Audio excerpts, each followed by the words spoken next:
नमस्कार, स्वागत है आपका यूट्यूब चैनल छत्तीसगढ़ टुडे में।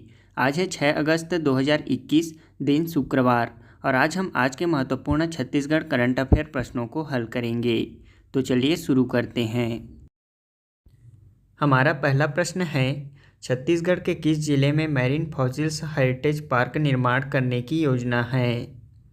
इसका आंसर है ऑप्शन ए, कोरिया जिला में। कोरिया जिला मनेन्द्रगढ़ क्षेत्र के हसदेव नदी तट पर 28 करोड़ साल पुराने मैरीन फॉसिल्स पार्क को संरक्षित एवं बायोडायवर्सिटी हेरिटेज साइट के रूप में चिन्हांकित कर संरक्षित किया जाएगा। इसके लिए वैज्ञानिक जुट गए हैं। Biodiversity survey of India Birbal Sahni institute Lucknow की टीम ने यहां आकर फॉसिल्स पार्क का जायजा लिया। यहां देश के 5वें फॉसिल्स हेरिटेज पार्क बनाने की योजना है। यहां मनेन्द्रगढ़ के 28 करोड़ साल पुराने समुद्री जीवाश्म को संरक्षित किया जाएगा। अभी तक देश में 4 प्रसिद्ध फॉसिल्स पार्क हैं: राजहरा झारखंड, सुबाश्री अरुणाचल प्रदेश, दार्जिलिंग पश्चिम बंगाल और खेमगांव सिक्किम में। अब छत्तीसगढ़ के कोरिया जिला में भी देश का 5वां फॉसिल्स हेरिटेज पार्क बनाने की योजना है। हमारा अगला प्रश्न है, हाल ही में किस राज्य में कॉन्शियस यूनिवर्सिटी बनाने की घोषणा की गई है? इसका आंसर है ऑप्शन सी, छत्तीसगढ़ में। छत्तीसगढ़ में कॉन्शियस यूनिवर्सिटी का निर्माण किया जाएगा। राज्य में कॉन्शियस चैत्य विश्वविद्यालय निर्माण की घोषणा 5 कुलपतियों ने की है। इस कॉन्शियस विश्वविद्यालय की स्थापना कर केंद्रीय और राज्य विश्वविद्यालय के बीच दूरी को कम करने का निर्णय लिया गया है। इससे छत्तीसगढ़ में उच्च शिक्षा करने वाले युवाओं को फायदा होगा। अब विद्यार्थी और शिक्षक दूसरे विश्वविद्यालय की सुविधाओं का लाभ उठा पाएंगे। इसके लिए राज्य में कॉन्शियस चैत्य विश्वविद्यालय स्थापित किया जा रहा है। इसके बन जाने से राज्य विश्वविद्यालय केंद्रीय विश्वविद्यालय के साथ अनुबंध कर सकेंगे। साथ ही शोध एवं नवाचार की शिक्षा में एक दूसरे का सहयोग करेंगे। सुविधा संसाधन और अधोसंरचना को लेकर भी मदद कर पाएंगे। इसके साथ युवाओं को आत्मनिर्भर बनाने व आगे बढ़ाने में प्रयास व केंद्रीय विश्वविद्यालय का मार्गदर्शन व सहयोग प्राप्त होगा। हमारा अगला प्रश्न है, हाल ही में पिछले दिनों एलबी नगर को तहसील का दर्जा प्रदान किया गया है। यह किस जिला अंतर्गत आता है? इसका आंसर है ऑप्शन बी, राजनांदगांव जिला। हाल ही में पिछले दिनों मुख्यमंत्री भूपेश बघेल द्वारा एलबी नगर को तहसील का दर्जा प्रदान किया गया है। यह राजनांदगांव जिला अंतर्गत आता है। राजनांदगांव जिले के डोंगरगढ़ विधानसभा क्षेत्र के अधीन आने वाले इस इलाके के लोगों को राजस्व संबंधी काम के लिए अब डोंगरगढ़ जाना नहीं पड़ेगा। बता दें कि छत्तीसगढ़ सरकार ने विधानसभा में प्रस्तुत अनुपूरक अनुमान में प्रदेश में 15 नई तहसील बनाने का प्रस्ताव किया है, जिसमें यह एलबी नगर यानी कि लाल बहादुर नगर भी शामिल है। इस लाल बहादुर नगर तहसील में 39 ग्राम पंचायतों को शामिल किया जाएगा। नई तहसील बनने से डोंगरगढ़ व छुरिया ब्लॉक की पंचायतों का परिसीमन किया जाएगा। इसमें खासकर वनांचल की पंचायतों को दूरी से राहत मिलेगी। खासकर महाराष्ट्र बॉर्डर से लगे गांव के जनप्रतिनिधियों व ग्रामीणों को करीब 40 किलोमीटर की दूरी तय करके डोंगरगढ़ ब्लॉक मुख्यालय तक आना पड़ता था। अब राजनांदगांव जिले में तहसीलों की संख्या 10 हो गई है। ये तहसीलें हैं छुईखदान, खैरागढ़, राजनांदगांव, डोंगरगांव, छुरिया, अंबागढ़, मोहला, मानपुर और 10वां लाल बहादुर नगर। हमारा अगला प्रश्न है, हाल ही में CR राव स्वर्ण पदक के लिए 2 विजेताओं की घोषणा की गई है। इनके नाम हैं, इसका आंसर है ऑप्शन बी, जगदीश भगवती और C Rangarajan. Indian econometric society trust ने प्रोफेसर CR राव शताब्दी स्वर्ण पदक पुरस्कार के लिए 2 प्रसिद्ध आर्थिक विद्वानों का चयन किया गया है।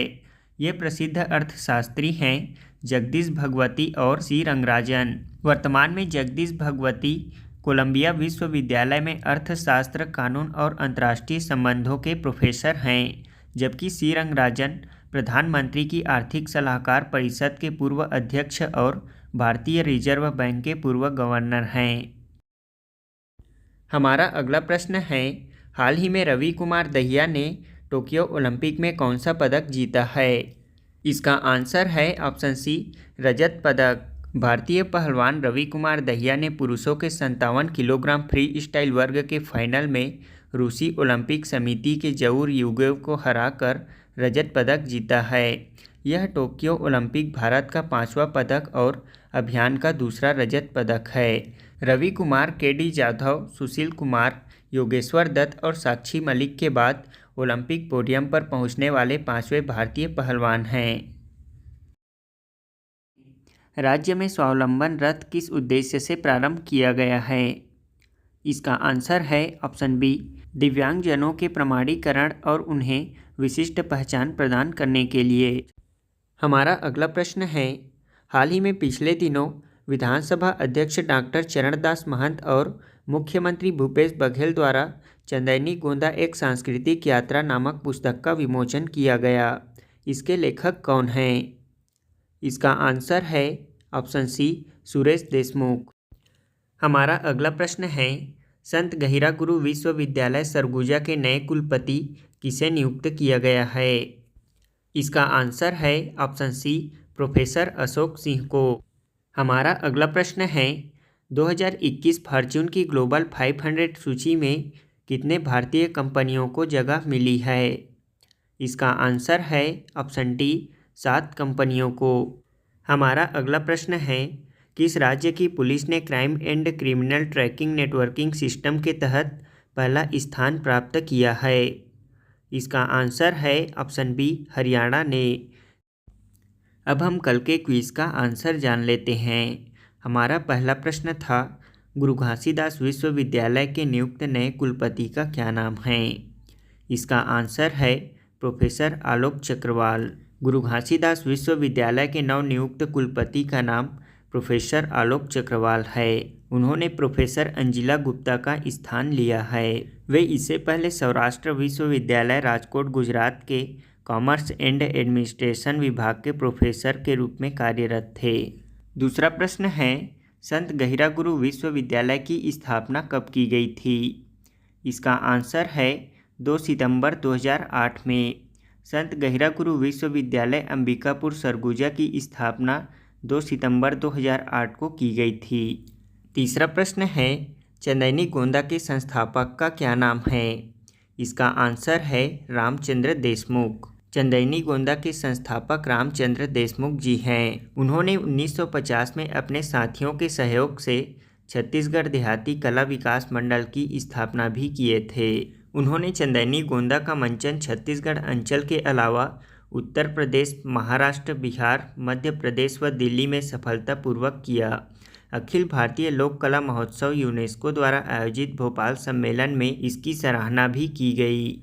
इस सफलता से प्रेरित होकर दाऊ रामचंद्र देशमुख ने सन 1984 ईस्वी में पदुमलाल पुन्नालाल बख्शी के द्वारा रचित कारी नाटक का मंचन भी किया, जिसमें नारी उत्पीड़न व सामाजिक कुरीतियों पर प्रहार किया गया।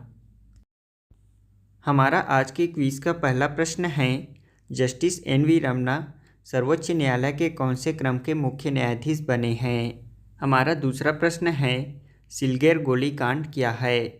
यह राज्य के किस जिले में घटित हुआ था?